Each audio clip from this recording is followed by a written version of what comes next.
Hi everybody and welcome back to my brand new video. After a very long time, I decided to come back on YouTube and make some videos so I can make some views. मेरा PD सा channel जो कि काफ़ी देर से YouTube पे active है, जब भी ग्रो शुरू करता है तो बैच उसके साथ ही कोई ना कोई वायलेशन कोई स्ट्राइक पड़ जाती है, उसके बाद से फिर डाउन हो जाता है। अब ये अप डाउन करते करते मुझे तकरीबन 5 साल हो चुके हैं। एंड गेस व्हाट, मैंने हिम्मत नहीं हारी अभी भी। सवाल तो ये बात करते हैं सामरा यार भी है कि भाई बड़ा ट्रेंडिंग पे ड्रामा जा रहा है, जज्बात और थ्रीसम तो पाकिस्तानी ड्रामों का एक खासा बन चुका है भाई। और दूसरी बात यह है जिस बंदे से जिस बंदी को प्यार होता है वो बंदा अमीर होता है, और उस बंदी का जो बाप हो उस बंदे का जो बाप होता है वो बंदी का कट्टर दुश्मन भी होता है। ये अक्सर ड्रामों में देखा जाता है। तो इस बाबू छिलके से तो आप खूबी वाकिफ होंगे। मुझे ये समझ नहीं आ रहा कि इन दोनों में से ज्यादा तकलीफ क्या थी। इसी बात का तो पता लगाने के लिए मैं ये वीडियो बना रहा हूँ। यहाँ बकलोल अपनी बकलोली कर रहा है सावल के साथ, और सावल को ये समझाने की बात कर रहा है भाई हमारे पास कोई एविडेंस नहीं ठोस है कि हम उसके बाप को, यानी कि उस बाबू छिलके के बाप को प्रूफ कर सके कि वो जुआरी है वाकई में। और बिलीव मी यार, इस पूरे सिनेरियो में, इस पूरी गुफ्तगू में ना किसी आर्टिकल के बारे में बात हुई है, ना किसी दफ़ा के बारे में बात हुई है, बल्कि ये सिर्फ अपनी एक बकलोली पेल रहे हैं। इसमें कोई ठोस किस्म की गुफ्तगू का हासिल नहीं, ये ला हासिल है। और मुझे तो इस वकील की भी समझ नहीं आ रही कि ये किस तरह की बात कर रहा है और किस लिहाज से बात कर रहा है। जैसा कि तुम लोग सब टाइटल पढ़ सकते हो, we can only pray we get our hands on the proof we need to establish. तो भाई तू क्या कर रहा है? और कैसी बात है, ये वकील मूसा को जवारी कह रहा है और साथ साथ असलम को जवारी नहीं कह रहा, क्योंकि वो इसकी तरफ है। मतलब कि है तो दोनों जवारी, लेकिन जवारी सिर्फ एक को कह रहा है। मतलब ये वकील ऑन ग्राउंड बेस पे बात नहीं कर रहा है, ये सिर्फ अपने जो अपनी तरफ की साइड है उसकी साइड ले रहा है और दूसरे बंदे को गलत कह रहा है। जवारी तो दोनों ही है। और ये बाबू छिलका अपने कमरे में बैठा हुआ किसी सोच में गुम होता है, लेकिन इसकी माँ ऊपर से आकर छापा डाल देती है और कहती है भाई तू किस किस किस सोच में डूबा हुआ है भाई। और एक मजे की बात यह है कि इन ड्रामों में सिर्फ टेंशन के अलावा कुछ दिखाया नहीं जा सकता। हर बंदा ही टेंशन में है और 26-27 करोड़ आवाम को भी टेंशन में इन्होंने डाल के रखा हुआ है भाई। मैं तो सोच भी नहीं सकती थी, उसकी वजह से तो अपने पापा भी चेक करोगे।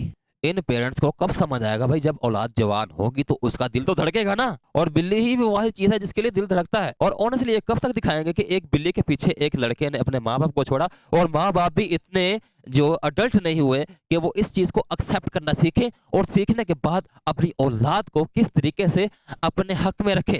इन ड्रामों में दिखाए जाने वाले जितने भी माँ बाप होते हैं वो सारे के सबका एक मोटो होता है, और ये है कि हमने अपनी औलाद को कंट्रोल करना है। भाई क्या सी बात ही करते हो यार तुम।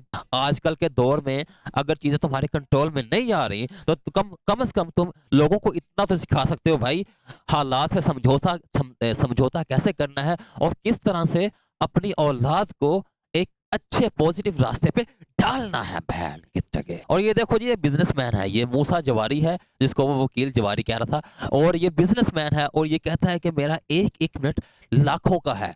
तो वो देखो इसके पीछे जो इसका पर्सनल गार्ड है या इसका जो भी है सेक्रेटरी है, उसका हुलिया देखो जरा भाई। इसको कौन कह सकता है, ये बिजनेसमैन है भाई। और ये वकील है, बजाय ठोस दलील से बात करने, कॉन्फ्रेंस के बात करने के, ये उसके नीचे दबा हुआ है और उसको सर ये कर ले सर, ये कर ले सर। बैन जी जीरिया, तू एड्डा बड़ा वकील है, तेरे को नान नखरे नहीं, तेरे को ठेके ठोकर तू मतलब यार तू अपनी जलालत करवा रहे हैं ओ लेवल दी है। अबे कौन इसको बिजनेसमैन कहेगा। और ये कोई ऑफिस भी नहीं है ना, ये कोई बिल्डिंग है ऑफिस वाली। ये एक कमरे में उन्होंने एक टेबल रख दिया हुआ है और सामने कमरे पे उन्होंने एक फ्लैक्स दिखा दी हुई है। भाई ये ऑफिस बन चुका है। स्टाफ कहाँ है भाई? ये जो वर्क हो रहा है तुम्हारी इस ऑफिस में, वो ऑफिस किस चीज के बारे है, किस चीज के मुतालिक है?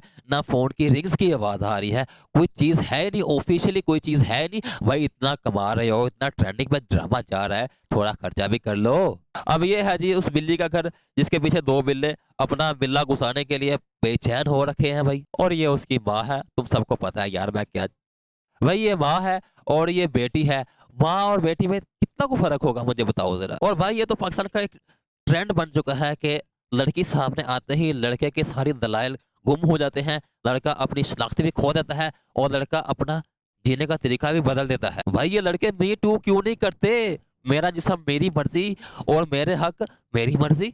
अंडरवेयर पहन के घूमा करो यार। ये क्योंकि तुम्हारा जिस्म है, जैसे औरतों को हक है अपने हक के लिए आवाज उठाने का, ऐसे मर्दों को भी होना चाहिए भाई, बराबरी के लेवल पे होना चाहिए। किसी बॉयज कॉलेज में जाके देखो जरा, जो गवर्नमेंट का है, गवर्नमेंट लेवल का है, वहां तुम जाके देखोगे सैनिटेशन का कोई प्रॉपर सिस्टम है ही नहीं, और ना ही वहाँ फूल बागीचे लगे होंगे, और ना ही वहाँ कोई ऐसी सहूलियत होगी कि जिससे लगे बच्चे को कि मैं भाई किसी कॉलेज में पढ़ने के लिए आया हूँ। I can handle anything that can say about me, Miss Pia, but I can't handle what they say about you. That's why I was standing outside the door. इसी बात में पिया की बिल्ली भी हंस पड़ी, और मतलब अगर इस ड्रामे से इस पिया को ही निकाल दो तो ड्रामे का ना प्लॉट रहेगा, ना कोई स्टोरी रहेगी। और इस तरह की स्टोरी कैसी होती है भाई, जो सिर्फ और सिर्फ एक करेक्टर के इर्द गिर्द घूम रही हो। अगर देखा जाए तो पूरे इस ड्रामे को यही पिया चला रही है भाई, और इसकी आंख पे किसी की आंख भी नहीं है, जो कि पिया से भी ज्यादा होट लगती है। मुझे तो होट लगती है भाई, तुम्हारा पता नहीं। और एक बात है कि यार अमीरी इन पे सूट नहीं करती है, अमीरी इन पे जचती नहीं है यार।